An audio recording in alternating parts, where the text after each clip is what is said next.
Guys এই দেখো guys এই দেখো আজকে এই চাদরটা আমি বলেছিলাম এর আগেই যে আমার বাড়িতে একটা ফ্রেম আছে, ওটাতে বড় চাদর হয়, গায়ের চাদর। এই যে চাদরটা আজকে পাতলাম, দেখো 3 দিন হয়ে গেল আর একদিন এখনো ইনকমপ্লিট আছে। এই যে শেষ হয়ে গেছে, এই যে লাল উল আর নেই, এখন তাই ওটা ফেলে রেখেছি। মোটামুটি টানাটা দেওয়া হয়ে গেছে।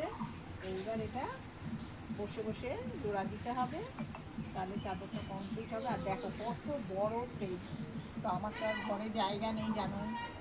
হ্যাঁ, এটা এখানেই থাকে, বাপের বাড়িতেই থাকে। এটার বয়স কিন্তু অনেক হয়ে গেছে, এটা প্রায় 18 থেকে 20 বছর বয়স হয়ে গেছে এই ফ্রেমটা।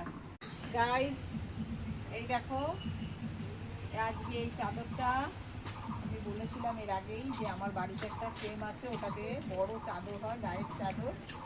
এই যে চাদরটা আজকে পাতলাম, দেখো 3 দিন হয়ে গেল আর একদিন এখনো ইনকমপ্লিট আছে। এই যে শেষ হয়ে গেছে, এই যে লাল উল আর নেই, এখন তাই ওটা ফেলে রেখেছি।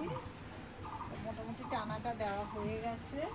এইবার এটা বসে বসে জোড়া দিতে হবে, তাহলে চাদরটা কমপ্লিট হবে। আর দেখো কত বড় ফ্রেম, তো আমার তো আর ঘরে জায়গা নেই জানো। হ্যাঁ, এটা এখানেই থাকে, বাপের বাড়িতেই থাকে। এটার বয়স কিন্তু অনেক হয়ে গেছে, এটা প্রায় 18 থেকে 20 বছর বয়স হয়ে গেছে এই ফ্রেমটা। আমার বিয়ের আগে আমি এই ফ্রেমে চাদর করে সেটা মায়াপুরের স্টলেও আবার বিক্রি করতাম। তারপর এটা এখন যত্ন করে রেখেছিলাম, তো সেই জন্য এখনো আছে। এই যে দেখো কত বড় ফ্রেমটা, পুরো এটা একটা গায়ের চাদর হবে।